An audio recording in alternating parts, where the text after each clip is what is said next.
Our legendary Flicker Strike build is back, and now with 3.25 buffs, we have over 160 million face melting damage. And that's not all. We are ridiculously tanky with multiple defensive layers. We got max block, spell suppression, max chaos resistance, and 12 endurance charges. We also have the Slayer Overleach mechanic with its 10% global damage reduction. So if you are looking for the perfect melee build to min-max this league, then this video is just the thing for you. As usual, we begin with our Ascendancy. We are a Slayer, simply because Slayer is the undisputed best melee Ascendancy in the game. First we go with Impact. This node grants us lots of accuracy and more melee damage against enemies based on proximity, ramping up to 15% at minimum distance.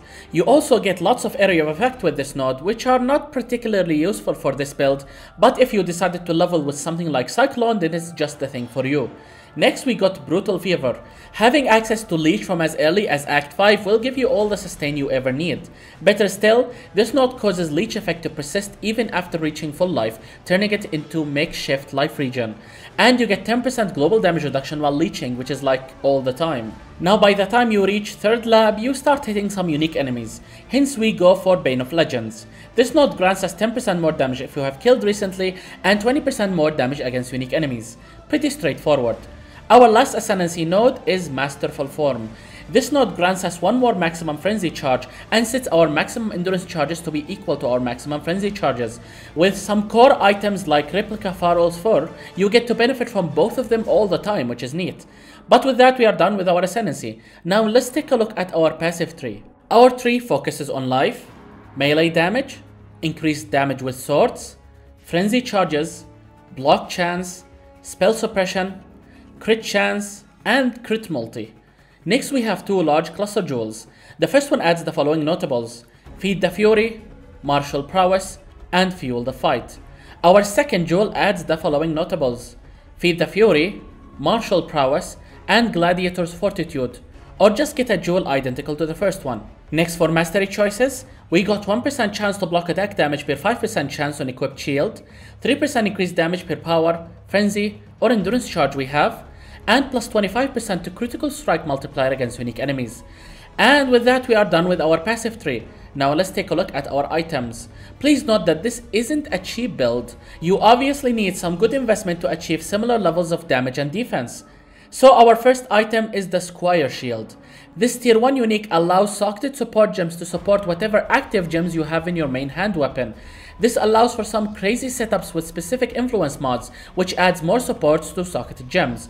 Now to fully capitalize on this shield, we need a double influence sword, preferably one with the base that has 100% damage conversion and should have as many Shaper/Elder gem support modifiers. Ideally you want at least 4 mods on your sword. These are Socketed Scales deals 40% more attack damage, Socketed Gems are supported by Multi-Strike, Socketed Gems are supported by increased elemental damage with attacks, and Socketed Gems are supported by Ruthless. Just to avoid brutality, otherwise you will deal no damage. Now start by combining the more attack damage mod with increased LE damage with attacks via Awakener's Orb. Then lock the prefixes and reforge Physical for a chance to add Ruthless as your 3rd prefix. After that, Exalt Slam the suffixes to get multi-strike support. But if you want to save yourself the headache, then just mirror a copy like what I've done over here. There will always be someone who crafts a weapon like this every league, so be on the lookout for that. Now a core unique item for this build is Replica Pharaoh's Fur. This chest grants us our maximum number of frenzy and endurance charges while we are running Aspect of the Cat skill. It also makes it so that Aspect of the Cat reserves no mana. Now where do we get Aspect of the Cat? Well, our rare helm has that crafted on it, as you can deterministically add aspects to any item as a suffix via beast crafting. Just buy the beast and add it to the item. But for other mods to look out for on your helm, you need life, resistances, and most importantly, reduce mana cost of attacks Eldritch Implicit. That alongside Cold Penetration. You can freely add and reroll Eldritch Implicits on uninfluenced items via Eldritch Orbs, so make sure that your helm is not influenced when you buy it. Another core unique item in this build is Dark Ray Vectors. We purely use these boots for their added frenzy charge and 5% increased movement speed for each one you have. We also have the Yoke of Suffering Amulet. This one makes enemies take 10% increased damage per ailment on them. By default this build mostly chill, but thanks to this amulet we can shock as well. Our Sword Implicit grants us some fire damage from the conversion, which allow us to ignite, making this amulet best in slot damage wise. Don't forget to anoint your amulet with Forensic for that last frenzy charge which we couldn't manually afford to allocate on the passive tree. Now another place where we can get extra frenzy charges is on our gloves. We have a GG pair of gloves crafted with +1 to maximum frenzy charges and strike skills target 2 additional enemies. That alongside attack speed and resistances. We spammed Henikora's lock on these gloves until hitting +1 frenzy implicit. But of course that's overkill, as you'd still be dealing lots of damage with just 1 frenzy on your gloves. Anyway, for our ring, we got a rare ring with +1 to maximum frenzy charges and flat added cold damage per frenzy charge. Both mods are mandatory. Aside from that, we have life and lots of damage.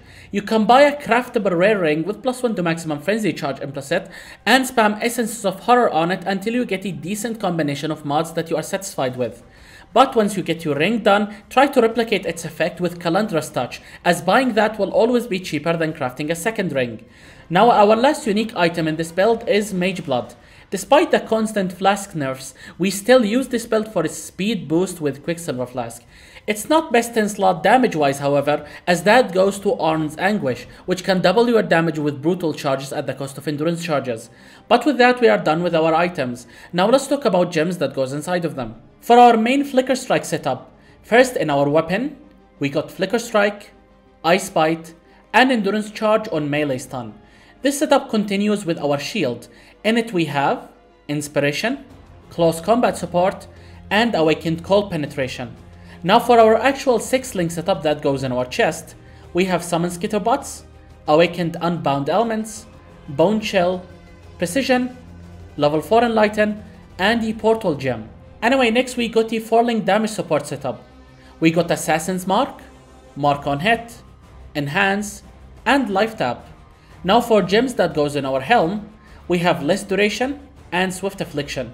These gems will make Aspect of the Cat have less duration, which allows it to generate frenzy charges about twice as fast, allowing for better sustain on maximum flicker damage.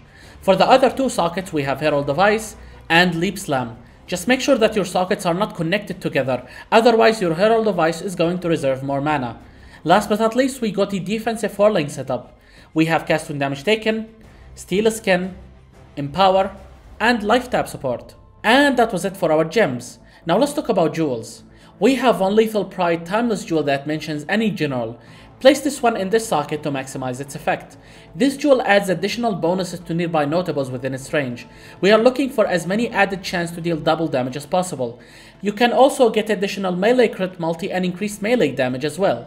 But aside from this jewel, we are using one perfectly rolled Adorned. This one doubles the effect of all of your magic jewels as long as they are corrupted. Combining it with 5 identical copies of a jewel like this one will grant you lots of life and crit multi. Alright, now for Bandit's quest, we are going to help Alira. As for Pantheons, we got the Soul of the Brine King and the Soul of Ralakesh. And that was it for our best Flicker Strike build ever. If you guys have enjoyed this video, then you know the drill. Like, comment, and maybe even subscribe so you don't miss out on any future build guide like this one. My name is Phoenix and I will see you all in the next video.